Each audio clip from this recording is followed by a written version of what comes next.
Intéressé aussi, appelez au numéro affiché au bas de l'écran. On ne peut que faire ça aussi pour vous. Merci beaucoup.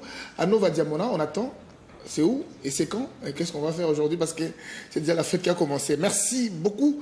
Sur le bateau qu'on dit, déjà on est inondé, je peux le dire comme ça, avec les amis de l'association Démocratie et Emploi. C'est une ASBEL. On va parler des tout et de rien. Bonjour et bienvenue. Bonjour. On peut connaître votre nom rapidement? Oui, moi c'est M. Enanga Hervé. Monsieur Hervé. Enanga Hervé. Vous êtes qui au sein de l'ASBEL? Je suis coordonnateur de l'association Démocratie et Emploi. Coordonnateur de l'association Démocratie et Emploi. On reviendra à vous tout à l'heure. Passez le micro à votre voisin qui va s'identifier. Bonjour et bienvenue. Bonjour, moi c'est M. Paulin Kissema. Je suis chargeur de faire connaître notre ASBEL à la population. C'est-à-dire je suis chargé de faire connaître aux gens c'est quoi l'ASBEL, et je fais également l'office de sensibilisateur de la masse. Merci beaucoup, monsieur. Le nom, j'ai oublié encore là, excusez. Poilin Kissema. Monsieur Kissema Poilin. Alors, rapidement, il y a maman aussi qui est avec vous.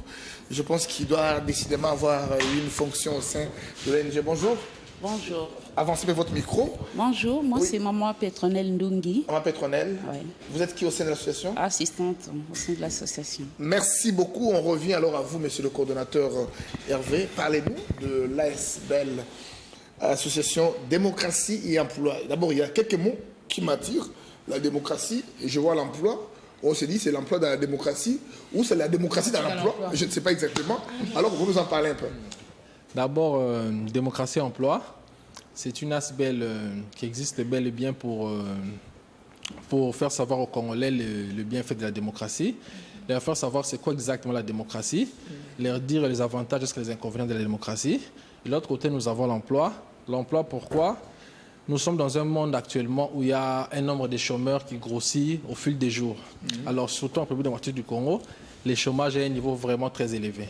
C'est pourquoi nous étions obligés à un certain moment de faire face à ça, d'élever notre voix, se battre contre ce chômage-là. Alors, il fallait maintenant voir comment mettre ces deux concepts ensemble, la démocratie et l'emploi. C'est ce qui amène au nom de notre ASBEL, Démocratie et Emploi. Donc, vous avez créé aussi des emplois. Bon, et en fait, c'est quoi? Nous ne sommes pas là pour créer des emplois. Nous sommes là pour mobiliser le gouvernement. Il y a le gouvernement qui est là pour mettre les grandes lignes. Les gouvernements, les entrepreneurs privés, les banques et autres. Nous sommes là juste pour booster, pour les pousser, pour leur dire que quand vous êtes au gouvernement, vous êtes au ministère, vous êtes au Parlement, par-ci, par-là, ici, de l'autre côté, la population qui est dans la misère. Nous faisons partie de cette population, de ces quartiers pauvres de Kinshasa. Nous sommes là avec tous nos amis qui sont dans le chômage. Alors, nous levons maintenant notre voix pour les rappeler que de l'autre côté, ici, il y a des gens qui ont besoin de l'emploi. Donc, nous sensibilisons, nous appelons tous ces décideurs-là à connaître qu'il y a des gens qui ont besoin de l'emploi et qui puissent faire quelque chose afin de mettre en place des grands liens, des gros projets pour amener le plus de Congolais à trouver de l'emploi. Et quel mécanisme vous utilisez pour communiquer avec le gouvernement? Bon, d'abord, la plus simple des mécanismes, nous faisons d'abord, nous rédigeons des lettres, par exemple au ministère du Travail, de l'Emploi, tout ça. Nous rédigeons des messages, des lettres, tout ça que nous présentons pour dire d'abord les soucis de la population. Et en même temps, nous avons aussi de manière pacifique passer notre message. Comme tous ces grands politiciens ne peuvent pas nous entendre au même moment, alors nous avons des mécanismes, nous organisons des conférences, des ateliers que nous diffusons par-ci, par-là, pour que chacun, où il sera à un certain moment, puisse voir que de l'autre côté, il y a des activités qui s'organisent en faveur de l'emploi et de la démocratie. Sans trop longtemps vous retenir, est-ce qu'on vous écoute facilement? Si oui, combien d'emplois vous avez déjà créés? Bon, je vous ai rappelé au début. Pas créé, mais attribué aux bénéficiaires. Bon, il y a un fait, c'est qu'il y a un problème d'abord chez nous, le problème des statistiques. La dernière fois, les statistiques sur l'emploi ont apparu, c'était avec le Premier ministre qui... comment on appelle encore? Matata, ouais. C'était l'année, si j'ai bonne mémoire, l'année passée. Ouais. Il nous donnait une statistique qu'il y avait 43%. Le chômage a baissé plutôt. Avant, c'était 56, une histoire comme ça. Puis maintenant, c'était tombé à 43%. Bon, là, ce sont les statistiques. Mais du point de vue concret, nous n'avons pas vu grand-chose de concret. Donc c'est pourquoi nous... Donc Matata n'avait pas dit la vérité.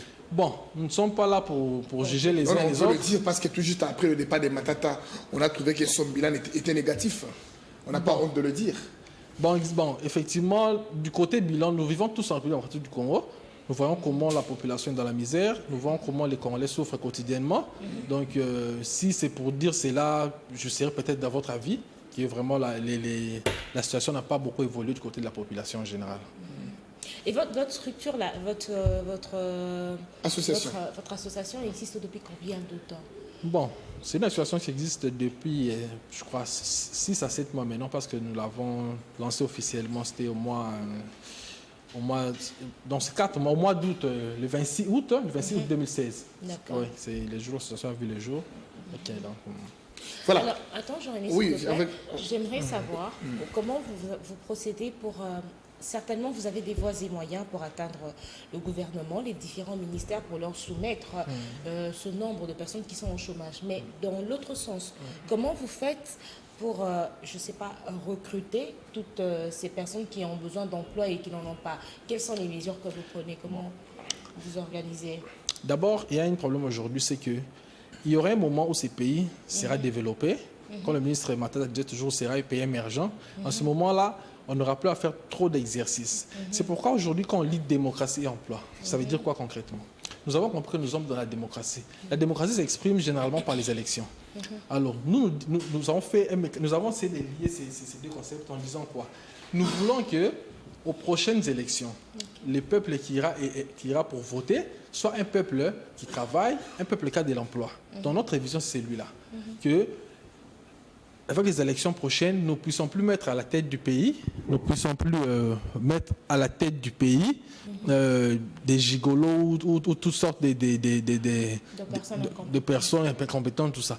Nous voulons qu'avec les temps, notre gouvernement réussisse à créer plus d'emplois. Alors, au moment d'élection, quand on ira voter, nous avons vu dans les élections passées en 2006-2011, quand un Congolais part voter, il suffit qu'on lui présente un $5, un $10, un polo, un petit poulet. Une manipulation. Une manipulation. Donc, okay.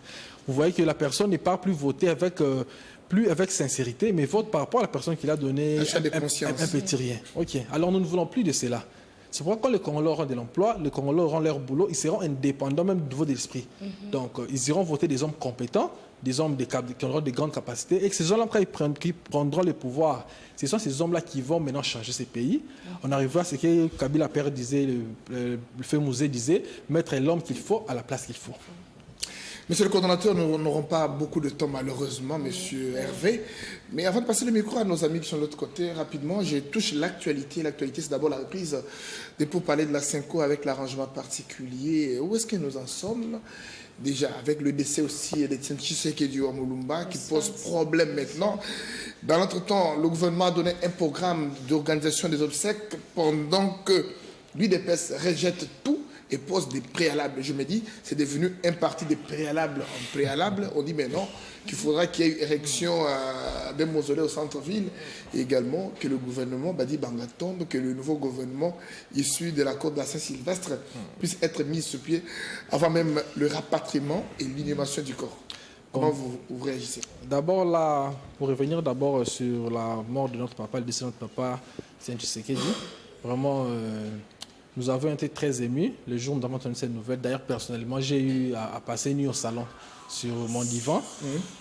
Quand j'ai appris la nouvelle aux alentours de 22 h, je n'avais pas cru. Alors j'attendais qu'il puisse avoir une nouvelle contraire, mais disant qu'il n'est pas décédé. Tu attendais le démenti qui n'est pas venu. Jusqu'à minuit, il y avait Radio Kapi, il y avait Kin 24, il y avait France 24, tout ça qui a diffusé l'information, qui a affirmé plutôt que le papa n'existait plus, le papa nous a laissé. Le Baoba était tombé. Le Baoba était tombé, vraiment j'étais très ému. Et le lendemain, nous avons posé un acte d'amitié. Nous avons rédigé d'ailleurs un message de condoléances à l'endroit de l'UDPS. D'ailleurs, la lettre que nous avons ici, nous avons déposé au secrétaire général pour présenter nos condoléances. Puis, pour revenir sur les funérailles des obsèques, nous, personnellement, quand l'UDPS dit qu'on puisse l'enterrer au centre-ville, personnellement, moi, je ne trouve pas d'inconvénient.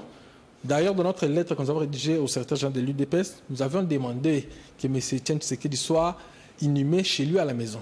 Nous avons demandé ça. Et que cet endroit devienne un site touristique. Bon, évidemment, pour eux, ils ont trouvé les centres-villes. Le seul objectif dans ça, c'est quoi? Les générations futures devront savoir qu'il y a eu un papa qui est passé, le papa qui a fait que notre pays aujourd'hui puisse bénir dans la démocratie. Tous ces gens doivent le connaître. Puis, personnellement, moi, je suis écrivain. L'écrivain est là pour écrire l'histoire. Donc, notre histoire ne peut pas passer comme ça. Tout le monde doit comprendre quelle était notre histoire et quelles étaient les retombées de cette histoire. Donc, je suis vraiment de pair avec l'UDPS qui réclame. D'ailleurs, ce n'est pas seulement l'UDPS. Parce que cette voie-là, qu'on puisse l'enterrer, pas dans un cimetière quelconque. J'ai vu, il y a un jour, je suis passé sur Limité. Ce n'est pas les combattants qui m'ont dit ça. Il y a eu des jeunes qui nous soutiennent par-ci, par-là. Ils m'ont suivi. Non, nous, papa, na cimetière, Et ça peut constituer des conditions pour enterrer quelqu'un? Non, ce n'est pas une histoire de conditions. Quand on voit, il y a eu des grands messieurs, par exemple aux États-Unis, il y a eu le 16e président qui Abraham Lincoln. Vous voyez, c'était un type qui a fait pratiquement le même combat que M. Tshisekedi. Il a aboli l'esclavage.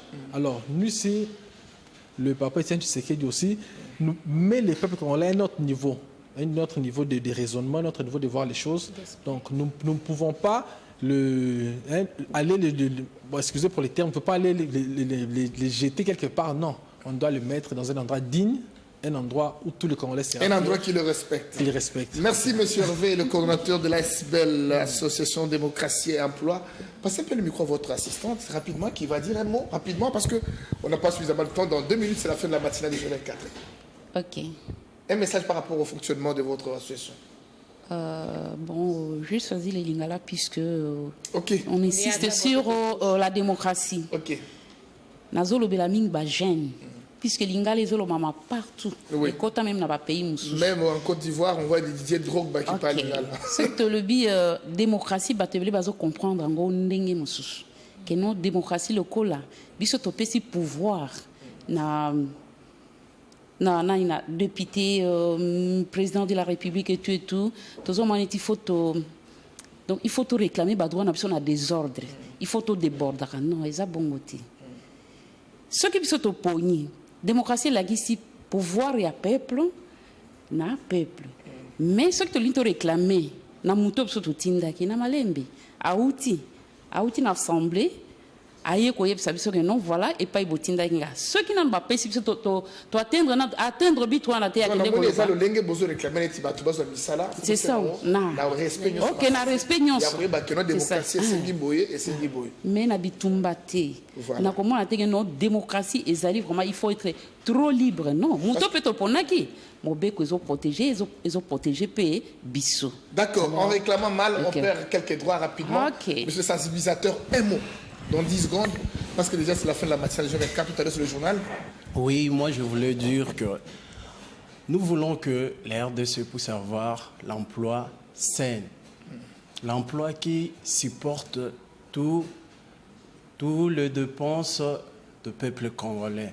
C'est-à-dire nous voyons actuellement nos fonctionnaires, ils arrivent à la fin du mois, leur salaire n'arrive pas à supporter. Donc il faut avoir des salaires qui couvrent les deux bouts du mois. Oui, voilà, ça sera dans la lutte avec l'association Démocratie et Emploi. Merci beaucoup. Monsieur Hervé, rapidement le numéro de contact pour ceux-là qui voudront bien vous contacter et on termine. Le numéro de contact, c'est le 081 56 97 089. Reprenez calmement. C'est le 081 56 97 089. Merci beaucoup, c'était un plaisir de vous recevoir, faute de temps. On ne sait pas continuer. Venez encore un peu plus tôt prochainement, on vous aura facilement. Déjà moi mardi, je vous invite. Merci. C'est la fin de la matinale du 24, on vous dit merci d'avoir suivi cette émission partout à travers le monde. Portez-vous bien dans moins d'un quart d'heure. C'est notre journal, la première édition qui sera présentée probablement par Émilie Kamwanya Mouteba. Portez-vous bien.